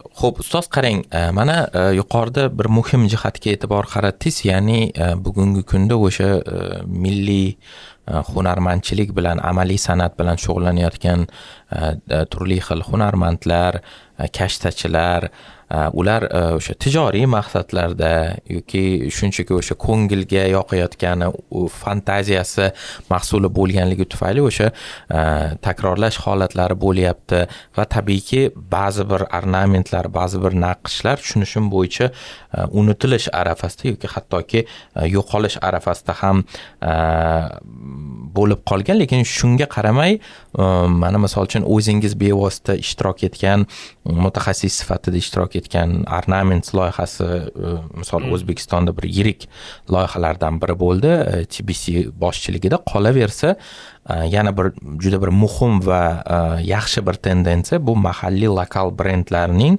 o'sha milliy ornamentlarni faol ishlatayotganligi va endi bu mening mutaxassis sifatida bo'lmagan bir shaxsiy subyektiv fikrim, oxirgi paytlarda biz haqiqatdan ham juda jozibali, juda sifatli ishlarni ko'ryapmiz. Endi albatta ularda ham qandaydir bir interpretatsiyalar bo'lishi mumkin, zamonaviylashtirish, modern unsurlarni ham ko'ramiz, lekin umuman olganda hozir ahvol qanaqa? Bir tomondan mana tijorat qo'shilganini evaziga ornamentlarga yangi nafas, yangi hayot berilyapti, boshqa tomondan esa siz bevosita o'sha ekspeditsiyalarda tabiiyki duch kelgansiz, qaysidir ornamentlar yo'qolib ketish arafasida. Jarayon qanday?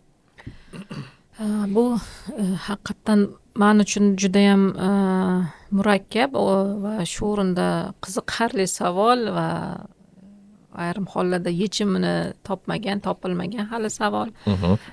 Endi mani shaxsiy fikrim, hozir bildiradigan fikrim shaxsiy fikrim, chunki men bilaman ko'pgina olimlarimiz bu borada ko'p muzokaralar, bahslar olib borganmiz, fikrimga qo'shilmaydi.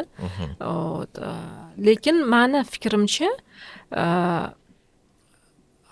nima deydi, amaliy san'at ham bu tirik organizm. To'g'rimi? Tirik organizm bo'lgandan keyin u harakatlanadi, rivojlanadi, o'sadi, bitta joyda qotib qolmaydi, turmaydi. Rivojlanadi. Amaliy san'at ham boya aytganimdek ham an'analar qanday shakllanadi? Har bir usta, har bir chevar bo'ladimi, har qanday usta bo'ladimi, individual yondashadi.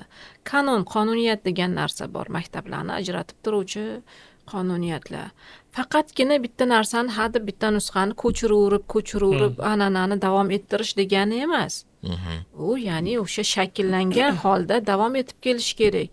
200 yil oldingi, 100 yil oldingi masalan yog'och o'makorlik maktabi Toshkentniki bo'ladimi, Buxoro bo'ladimi, Qo'qon bo'ladimi, markazlari bor, biz bilamiz. Maktablar o'z o'rnida markazlarga bo'linadi. Masalan, Toshkent maktabi Piskent markazi bilan Toshkent markazidan iborat kashtachiligi. Bitta nusxani quruq ko'rkorona ko'chirib davom ettirish degani emas, an'anani davom ettirish. O'sha boya aytganimdek, har bir usta chevar individual yondashib uni boyitib bugungi kunga olib chiqish kerak. Mana hozir kreativ sanoat degan narsa, kreativ industriya deymiz, kreativ iqtisod deymiz. Xorijda masalan juda ko'p mamlakatlarda safarda bo'lganimda, endi o'zim mutaxassisligim amaliy san'at bo'lgani uchun ko'proq shu narsaga urg'u beraman va boshqa mamlakatdagi boshqa xalqlarni amaliy san'ati bugungi kunda qanday rivojlanyapti? Ularda ham an'ana degan narsa bor-ku.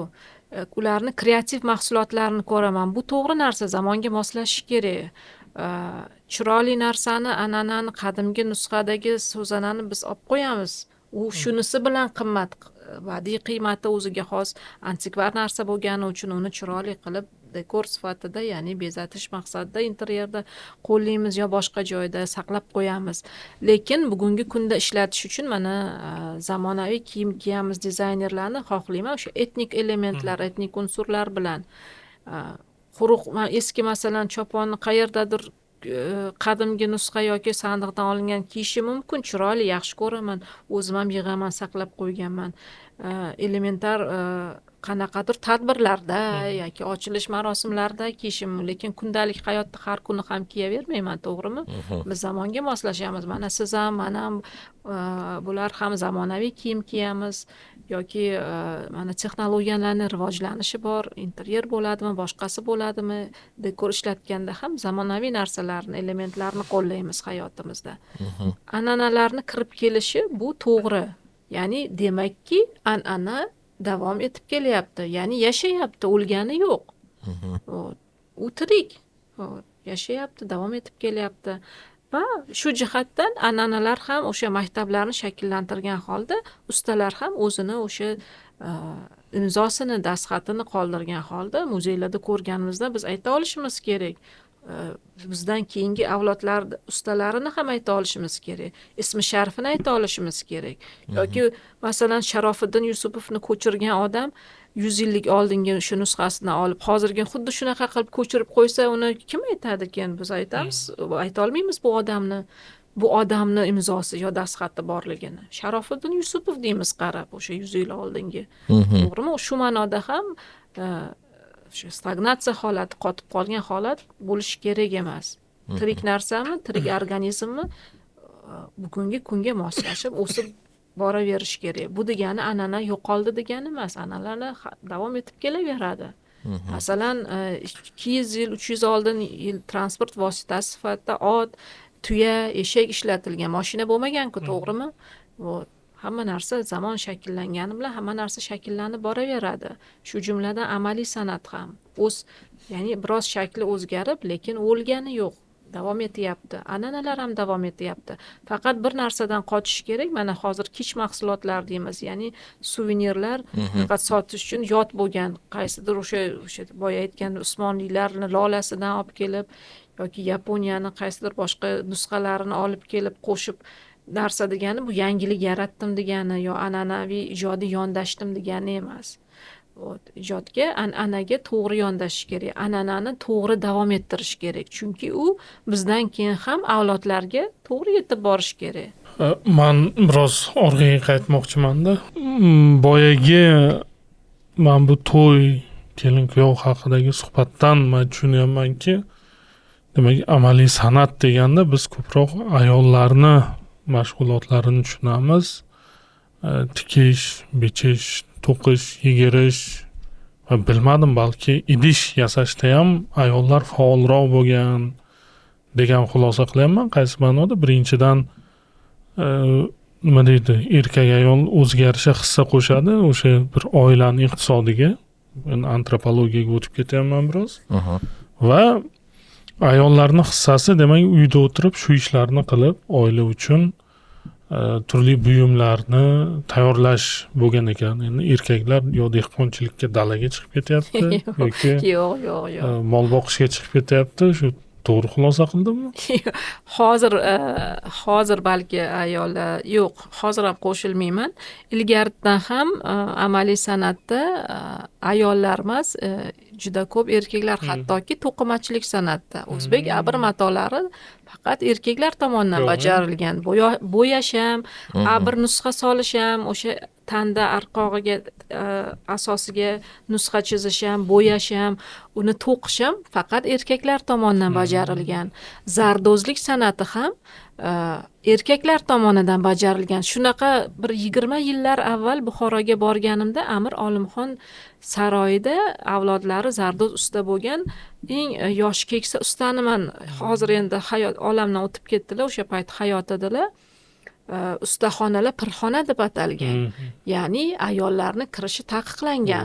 Borganimda menga kirgizmadilar, aytdilar, qizim, xafa bo'lmaysiz. Bizda pirxona deb ataladi. Xohlagan narsangizni, xohlagan ko'rmoqchi bo'lgan narsangizni men ichkaridan sizga olib chiqib ko'rsataman. Lekin o'sha har bitta ustani biz bilamizki, o'zbek amaliy san'atida bilim berish bu ustoz shogird tizimi asosida o'rgatilgan. Bizada endi mana oliy o'quv yurtlarida bo'lsa, hozir zamonaviy ularda ustoz shogird tizimi asosida va har bir amaliy san'at turini o'zini ustavi risolasi bo'lgan. Risolalar bor. Risolalar saqlanib qolgan hozirgacha. Sharif opa Toshevat nashr qilayotganlar hamkasbimiz. Mana shu risolalarga asoslanib o'zini qonun qoidalari bo'lgan, o'zini pirlari bo'lgan, ustaxonalar pirxona bo'lgan, ayollar kirishi man qilingan va shu o'rinda mana zardo'zlikda ham hozirgi kunda ham Buxorodagi mashhur zardo'zlar bular erkak kishilar. Mana Nodir Rasulov bor, Baxshillo Jumayev bor, eng ko'zga ko'ringan zardo'z ustalar. Hattoki kashtachilikda ham qadimgi arxiv fotolarini ko'radigan bo'lsanglar, erkaklarni ham kashta tikib o'tirgan fotolari topilgan. Ya'ni keramikada ham masalan o'sha kulolchilikda erkaklar yog'och o'ymakorligi, zargarlik deymizmi, deyarli barcha turlarida erkaklar ustunlik qilgan. Ya'ni bu bozor uchun, mana oddiy uy xo'jaligini olsak. Uy xo'jaligida asosan bu chevarlar ayollar uyda oila uchun faqat bajargan. Keyinchalik masalan do'ppilarni bozorlar uchun biz bilamiz, do'ppilar ham o'z avvaldan erkaklarni bosh kiyimi hisoblangan. Keyinchalik vaqt o'tishi bilan avval uni satang xodimlar vodiy tarafda aytilgan, satang xonimlar uni urf qilib chakkasiga taqib, ana undan keyin hozirgi kunda o'zbek libosi tarixini o'qiydigan bo'lsak, keyinchalik qizlar do'ppisi, ayollar bosh kiyimi bo'limiga kirib ketgan. Moslashib. U satang deyishini sababi, ya'ni erkakni qalpoqni kiyib olgani uchun yoqtirishmaganmi shunda? Satanglar endi ularni xarakteri ham, o'zini turish o'zini tutishi ham erkaklar kabi bo'lgan. Jamiyatda o'zini shunaqa ochiq, bemalol, emin erkin erkaklar kabi tutishi, mana shu jamiyatda olifta bo'lib satang va erkak sifat qilib o'zini ko'rsatishi mana shu orqali keyinchalik ayollarga o'tgan bu. Chunki ayollarning o'zini boshqa bosh kiyimlari bo'lgan, o'sha kiygichlar isyon ekanda bu.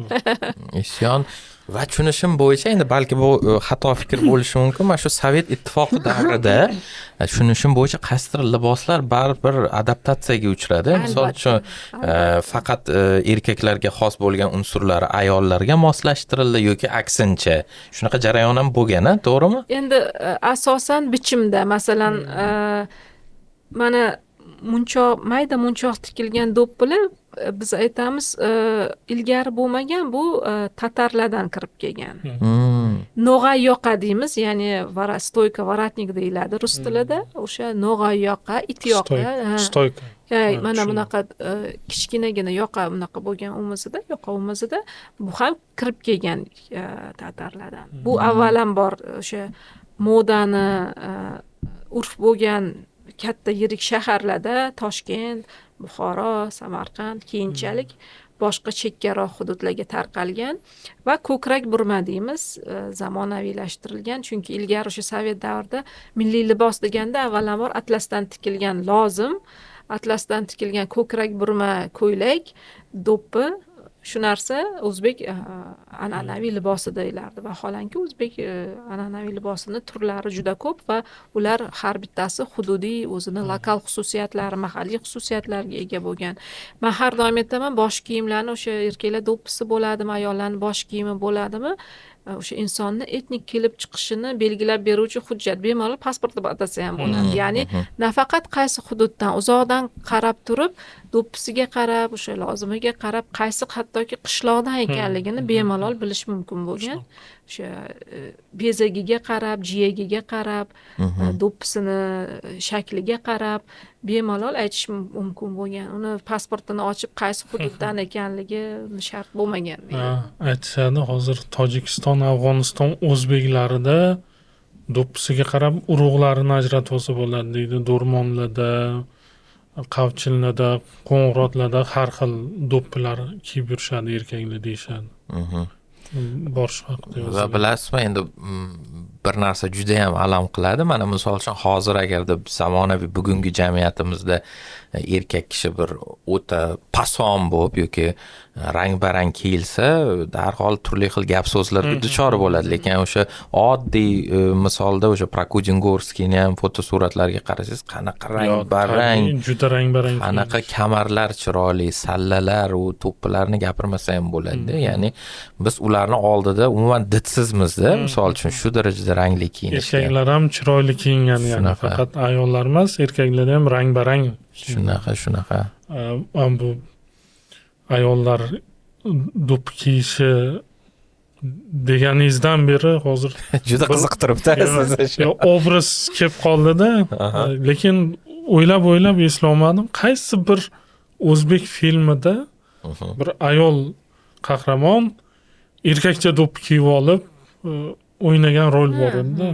Eslolmadim qaysi film edi u, mashhur film edi. Choyxonalarda ham Tamara xonim ham esingizda bo'lsa eski filmlarda O'zbekcha do'ppida-da, to'g'rimi? O'zbekcha dem, erkakcha do'ppida. Erkak vodiyda masalan juda ko'pgina o'sha avvalda o'sha choyxona nimalar davraga tushib raqqosalar juda ham ko'p mana shu erkak do'ppilarni yon tarafga boshiga qo'ndirib O'sha davrni modasi ekan. O'sha Anjan polkani ham qiz bolalar qiyiqchalar bilan ijro etishadi. Shunga o'xshash narsa bo'lsa kerak. O'zi mana Sovet davrida o'zbek madaniyatini bir tartibga solish harakatlari bo'lgan. Gaplashdik hozir qaysi ma'noda.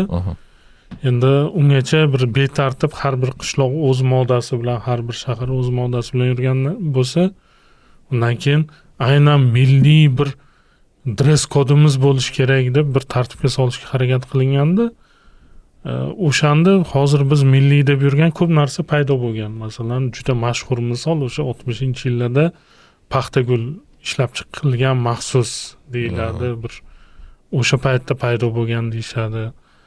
Keyin liboslar ma'lum bir shaklga kelish va hokazo. E'tibor berganman, 30-40-yillardagi video suratlarda taqdim etilgan o'zbekcha madaniyat 70-80 juda farq qiladi-da. albatta. Ya'ni biz tanigan shakllar, liboslar emas. Demak, juda tez o'zgarib borgan. Bitta oq-qora fotosurat juda e'tiborimni tortgan. Sarchanka deb yozilgan, shu 5 ta 4 ta qizaloq. Adashmasam Samarqandda olingan, lekin ular kiygan liboslar umuman bugungi o'zbek liboslariga yaqin ham emas. Sarchanka deganingiz imperiya davri bo'lsa kerak-ku. 30-40-yillar Sovet davri-ku. O'sha payt ham hatto boshida o'xshamayapti-da hozirgi kunga. Endi aytganimdek, hamma narsa sekin o'sha shakli o'zgarib, shakli shamoyli o'zgarib boradi. Endi Sovet davrida hammamizga ma'lum, endi boya aytganimdek, ko'p narsa yo'q qilingan. An'analar yo'q qilingan. Men bilaman, bir proyekt qilganimda, loyiha qilganimda, vodiyda abr matolarini o'rganganimda, ipakchilik, shoyi to'qish san'atini 2017-yilda Toshkent fotosuratlar uyida katta ko'rgazma qilgandik va unga katalog ham chiqargandik. Va mana shu yerda hozirgi kunda 9-avlod sulolasiga vakili bo'lgan Rasuljon aka Mirzaahmedov, Abirband usta, ularning otasi Turg'unboy ota uyda abr mato to'qigani uchun 5 yil qamalib chiqqan.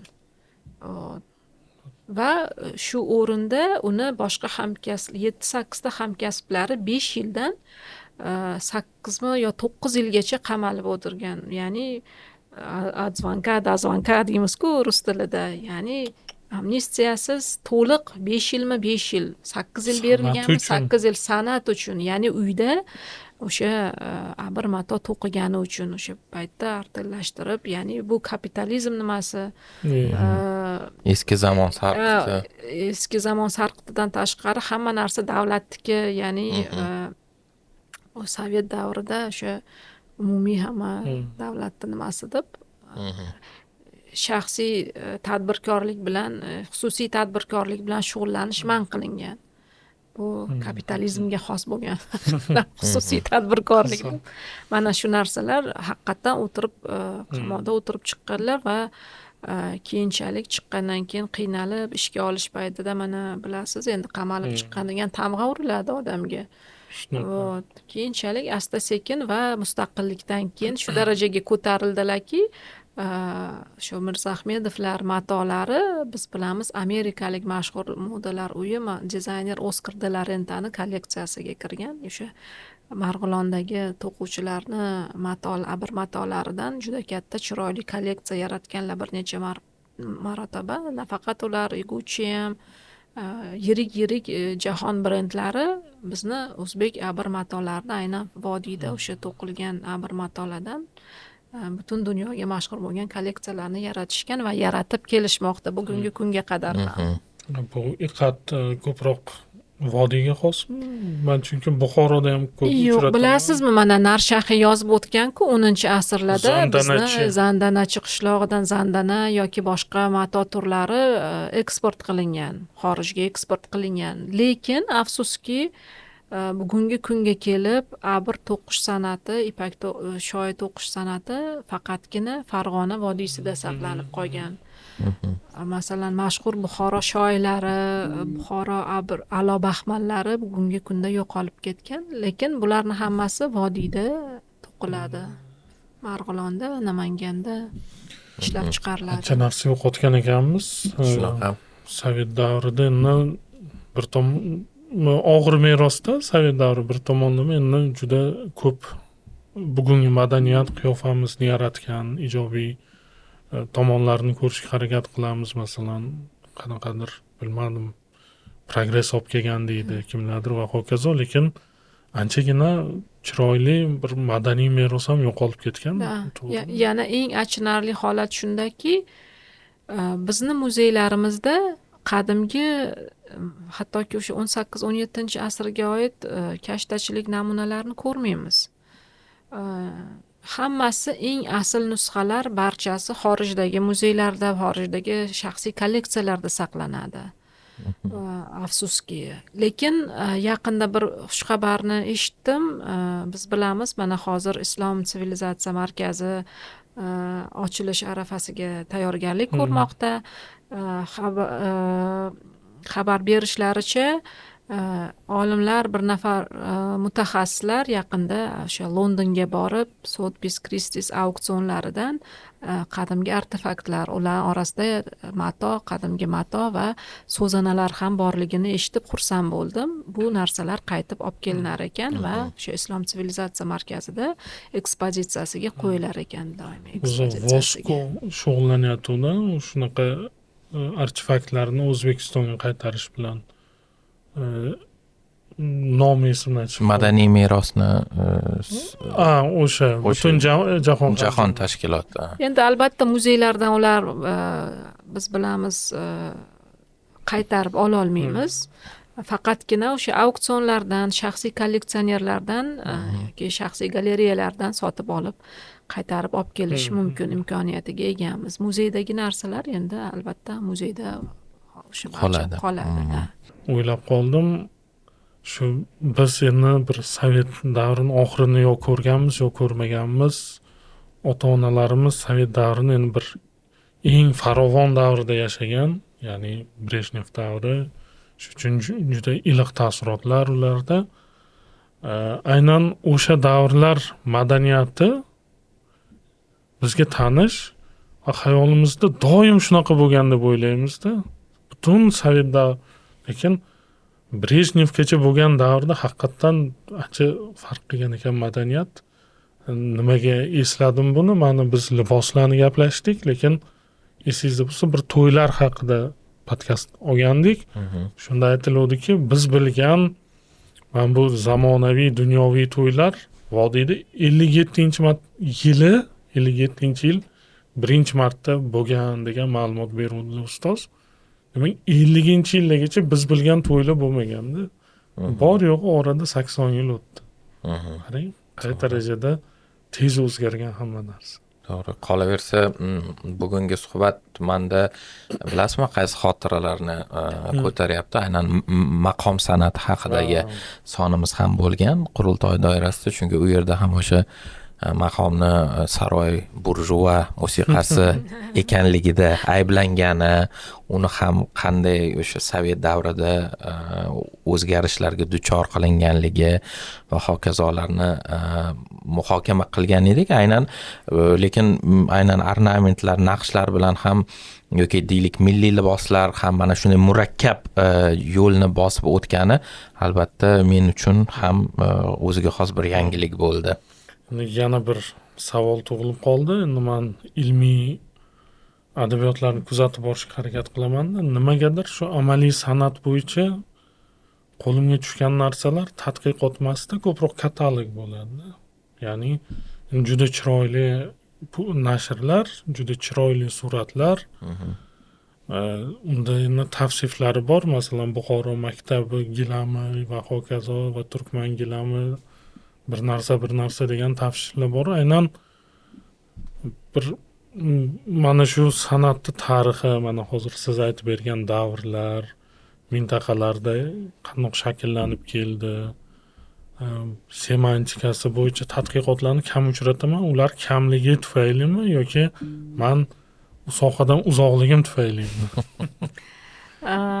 Topa olamizmi shunaqa kitoblar, maqolalar o'zimizda demoqchiman. To'g'ri savol, juda ham to'g'ri va dolzarb muammoni ko'tardingiz. Chunki o'zim ham shu kungacha aytib o'tyapman, ko'p marta bu narsani ko'taraman. Ayniqsa o'zbek tilidagi adabiyotlar, darsliklar juda ham kam amaliy san'at sohasida. Biz masalan ko'rgazmalar uchun kataloglar yoki qandaydir kitob, albomlar bizdan so'rashgani uchun chiqaramiz. Bu ham talabga asosan, chunki nima deydi, zakazchik, ya'ni buyurtmachini talabiga ko'ra biz shu narsani, chunki iqtisodiy tomondan ular pulini to'lab beradi, biz chiqarib beramiz. Kitob chiqarish bu juda ham qimmat umuman nashr ishlari juda ham katta mablag'ni talab etadigan jarayon hisoblanadi. Va xohlardimki, mana institutlarda o'zim bir paytlar 3 yilmi 4 yil bo'ldi Kamoliddin Behzodda institutida magistrlarga va bakalavr talabalarga dars berar edim. Doim ma'ruzalarimni o'zbek tiliga o'zim tayyorlardim, chunki adabiyotlar yo'q, kam. Va ular doim o'sha ma'ruza tugagandan keyin, ustoz, o'zbek tilida adabiyotlarni qayerdan olsak bo'ladi? Kam, yo'q. Hammasi yo ingliz tilida, yo rus tilida. Siz aytgan o'sha chuqur tadqiq qilingan izlanishlar, tadqiqot ishlari bor, lekin ular dissertatsiya doirasida o'sha arxivlarda qolib ketgan. O'zingiz juda ham yaxshi bilasiz, olimlar unaqa mablag'ga ega emas. Ya'ni kitob chiqarish bu uni qandaydir bir tashkilot yoki qandaydir fond orqali chiqarmasa, grantlar orqali, hozir bugungi kunda endi o'sha paytda grantlar bo'lmagan sovet davrida. Qaysidir bir o'sha tashkilotda o'zi ishlab turgan chiqarmasa, olim o'zi bitta kitob chiqarish bu juda ham murakkab ish, yo amri mahol man ko'rmaganman. Ayrim hollarda mana esimda bor, o'sha Karimov fondi faoliyat yuritayotganda Naim Karimovni juda ham ajoyib birinchi o'zbek kinooperatori va fotosuratchisi Devonov, Xudoybergan Devonov haqida kitobini chiqargandik. O'sha olim rahmatli bo'lib ketdilar. 1 yil yurgandilar shu kitobni qanday qilib chiqarsam ekan deb. Oxiri shu kelganlarida fond mablag' ajratdiki, shu kitobni chiqarishda o'zbek va rus tilida. Juda ham chiroyli, ajoyib nashr bo'lgan. Mana shunday qilib chiqib qolmasa, qandaydir fondlar orqali, grantlar orqali Bu murakkab jarayon. Afsuski, hammasi shu qo'lyozma bo'lib qolib ketyapti institutlarda, himoya dissertatsiya ishlari bo'lib qolib ketyapti. Ularni ko'proq men o'ylaymanki, qandaydir bir ommaga olib chiqish kerakmi, bir ko'tarish kerakmi bu masalani. Tor doirada ko'rilib qolyapti. Gapiryapmiz, lekin u qadar balki yana ham kengroq ommaga olib chiqish kerakmi? To'g'ri, chunki mana yaqinda qo'limga Chingiz Ahmarov haqida bir muhtasham nashr kelib qoldi, lekin u ham juda chegaralangan, ya'ni uni do'konlardan, kutubxonalardan topish qiyin. Adashmasam Karimov fondi nashr ettirdi uni. Shu nima o'sha aytgan muammoingiz gumanitar yo'nalishdagi har bir tadqiqotchini qiynaydigan masala, chunki bizada innovatsion rivojlanish agentligi grantlar ajratadi. Uning ichida amaliy, fundamental, innovatsion grantlar uchun tanlovlar e'lon qilib boriladi. Afsuski, ochig'i faqat bizda emas, butun dunyoda ham publikatsiya, ham grant talablari ko'proq tabiiy texnik fanlarga moslangan. Gumanitar soha vakili ularga mahsulot ko'rsatish qiyin-da. Masalan, mana shunaqa mahsulot qilaman desa, yoqda o'tirgan komissiya to'g'ri baho bera olmaydi ko'pincha. Nima foydasi bor bu kitobingni yo qanaqadir g'oyangni nima olib keladi? Ishlab chiqarishga qanday jalb qilamiz deydi. Shu bilan ularga hozirgi natija kerak. Lekin gumanitar sohaga bir grant olib, o'sha tadqiqotlarni moliyalashtirib, nimadir chop etish qiyin. madaniyatni baribir mana o'sha talabalar so'raydi-ku, bu juda ham katta talab qilinadigan narsa. Yana bitta kichkina sirchani aytmoqchiman. Boya tanishtirib o'tganingizda indamadim. Gap shundaki, men nafaqat tadqiqotchi, balki ikkita jurnalni bosh muharriri hisoblanaman. Bu birinchisi San'at jurnali O'zbekiston Badiiy akademiyasini 98-yildan buyon chop etib kelinadi 3 ta tilda. Aynan mana shu jurnalimizda chuqur tadqiqotlarni o'qishingiz mumkin, ko'rishingiz mumkin. Ilmiy jurnal. Ilmiy, ommabop, vaqtni reyestriga kirgan jurnal va yaqindagina yana bir jurnalga bosh muharrir bo'ldim. Bu Hunarmand degan jurnal. Yaqinda birinchi soni chiqdi. Afsuski, shoshganimdan o'zim bilan olib kelish esimdan chiqdi, lekin mehmonga kelsanglar nashriyotimizga sovg'a qilaman. U yerda ham juda qiziqarli ma'lumotlar, eng ko'zga ko'ringan O'zbekistondagi eng nufuzli olimlarning maqolalari, ilmiy maqolalari berib boriladi 3 ta tilda u ham. Va maqtanishim mumkin bemalol, bu Markaziy Osiyodagi mana shu ikkita jurnal mana shu formatdagi yagona jurnal hisoblanadi. Buni o'zimdan o'zim maqtanish uchun aytayotganim yo'q. Ya'ni Markaziy Osiyodagi hamkasblarimiz, olimlarimizni murojaatnomalaridan bizga, sizlarga havasimiz keladi shunday jurnal nashriyotinglar borligidan deb gapirishlaridan, xatlaridan kelib chiqqan holda xulosa qilyapman. Va bemalol mana shu bilan yaqinda mana Amerikada bilamiz, Kongress kutubxonasi eng katta kutubxona hisoblanadi dunyodagi. O'sha yerdan ham bir vakil keldi, shu kutubxonaga yig'ib yuruvchi, jurnalimiz bilan qiziqib. Xorijdan bizga juda ko'p tadqiqotchilar yozadi. Tor soha bo'lgani uchun, to'g'ri biz darakchi emasmiz yoki ko'chada o'qiydigan bir detektiv bir kitoblar chiqarmaymiz. Tor sohaga doir bo'lgani uchun bizni faqat mutaxassislar izlab kelishadi.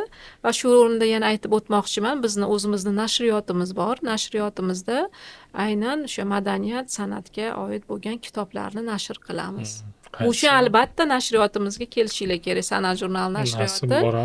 Manzilimiz o'sha Toshkent fotosuratlar uyida ikkinchi qavatida bizni nashriyot joylashgan. Lokatsiyasi ham muhtasham ekan. Juda ham oson va mahsulotlarimiz, kitoblarimiz bor. Lekin bular baribir kam. Biz chiqaramiz, bular kam, ko'p bo'lishi kerak bunday adabiyotlar. Ko'p bo'lishi kerak. Juda ham bir iliq suhbat bo'ldi. Men kutmagan darajada, chunki bu sohadan uzoqman. Endi men hamma sohani hurmat qilaman, lekin afsuski hammasiga ham yetarli vaqt ajrata olmayman. Lekin imkon bo'lganda har bir sohani ahamiyati o'zgacha ekanini uqtirib ketaman. Bugungi suhbatda endi bir narsani o'yladim, baribir qurultoy baribir boshqacha demak. O'zimizni maqtaylik. Qurultoy boshqacha, kim nima desa desin, mingta podkast bor. Qurultoyning ham o'rni boshqacha. Chunki qaysi mavzu, qaysi soha haqida gaplashsak-ku, juda ham ko'p yangi narsalar olamizda. Masalan, oddiy bezak va naqshlar ichida shuncha detallar borligini masalan hamma ham bilmasa kerak. Undan tarixni rekonstruksiya qilish mumkinligini bilmasa kerak. Aytaylik, oddiy, endi men bekorga savol bermadim. Shunchaki chiroyli, go'zallik uchun chizib qo'yilmaganmi deb. Aslida unaqa emasligini o'zim ham tushunib turibman, lekin baribir shunaqa taxminlar bor. Chunki o'tmishda odamlar mifologik fikrlagan, miflar orqali, asotirlar orqali dunyoni tushunganda va shu tushunishida albatta har bir tushunchasini bir suratda, yozuvda va hokazoda aks ettirishga harakat qilgan, liboslarida ma'lum belgilarni qo'yib, o'zini urug'ini, qishlog'ini, maqomini, kasbini aks ettirgan. Shuning uchun bir tomonlama bu naqshlar ijtimoiy vazifani bajaryapti, maqomni ko'rsatyapti, kasbni va hokazo. Boshqa tomondan xuddi bir nima deydi, yozma, qo'l yozmaga o'xshab ma'lumot ham qoldiryapti. Masalan, falon joydagi bezaklarga qarab, demak, nima jonivorlar yashagan, nima o'simliklar o'sgan, odamlarning mashg'uloti nima bo'lgan, shularni bilib olyapmiz. Demak, u asosida ham biz bemalol tarixni o'rgansak bo'lar ekan. Shu tomoni qiziq. Undan tashqari, endi bu juda uzoq o'tmish davrlarga oid bo'lsa kerak. Endi yaqin o'tmish haqida gaplashdik. Yaqin o'tmish 18-19 asr va Sovet davri menda bir qancha fikrlar tug'ildi. Endi o'zbek tilini bir muammosi borki, fikr so'zini ko'p ishlatamiz. Aslida katta fikr bor, kichkina fikrda. Men kichikroq fikrchalarni aytmoqchiman. Qarang, ko'z oldimda juda ham chiroyli bir kartinalar gavdalandi. Ya'ni mana oddiygina bir mahallada to'yga tayyorgarlik qanaqa ketyapti, hashar qilib, tikuvchilar bir-biriga yordam beryapti, palonchi onani chaqirib naqsh chizdiryapti. Bu o'sha o'tmish odamlarini, oddiy hayotini gavdalantirib beradi. Bizga bu juda ham chiroyli rekonstruksiya, o'sha odamda qanaqadir iliq tuyg'ular uyg'otadigan rekonstruksiyada bu. Boshqa tomondan shu narsa yo'qolib ketganini ham gaplashdik. Mana shunda san'atshunoslar, shu soha vakillarini roli anglashiladi. Ya'ni ular ishlayotgan, o'rganayotgan mavzu, soha, ular saqlab qolishga intilayotgan meros ham tarixni o'rgatadi bizga, ham yaqin o'tmishdagi qiyofamizni anglatadi, ham balki o'sha merosdan to'g'ri foydalanishni ham ular bizga yo'l yo'riqni ko'rsatadi. Chunki har qanaqa meros monetizatsiya qilinadi, ya'ni aynan pul shaklida bo'lmasa ham qanaqadir shaklda u albatta jamiyatga foyda keltiradi. Shuning uchun buni saqlab qolish, buni tiklash, buni o'sha ta'riflash, ommalashtirish juda ham katta vazifalar. Bu qanaqadir shunchaki bir estetik zavq uchun emas, buni moddiy ahamiyati ham bor, siyosiy ahamiyati ham bor, boshqa ahamiyatlari bor va umid qilamanki, xayriyat bir qancha fondlar bor, ozgina publikatsiyalar qilib turibdi, ozgina nimalar, ekspeditsiyalar yoki galereyalar tashkil qilib turibdi. Xayriyat bor, lekin kengayish kerak. Ilmiy tadqiqotlarga grantlar ajratilishi kerak. Ommalashtirish yo'lida harakatlar qilinishi kerak. Chunki bu juda ham katta meros. Va oxirgi fikrcham shundan iboratki, qancha meroslar yo'qolib ketmasin, o'shalarni bir parchasi bizada yashaydi baribir. Qaysi ma'noda ustoz aytgan juda ko'p narsalarni men o'zimni bolaligimdan esladim. Ya'ni shu bolalikda mahallada yashab ko'rgan ba'zi narsalarimiz o'tmishdan kelayotganini, demak, hammasi to'liq yo'qotilmaganini his qildim. Va fikr so'ngida aytish kerakki, unutmang, siz urgutlik o'laroq Nomon Obloqulovdek nima deydi, ustozodani bir zamindoshsiz. Rahmat. Darhaqiqat bugun juda maroqli suhbat bo'ldi. Ustoz, men yashirib o'tirmayman. Biz qurultoy loyihasi doirasida sizni fikrlaringizni tinglashga anchadan beri chanqoq edik. Shu Binafsha Nodirni chaqirishimiz kerak, ustozni fikrlarini tinglashimiz kerak deb anchadan beri bir yuragimizga shu niyatni tugab qo'ygandik. Mana bugun nasib qilgan ekan.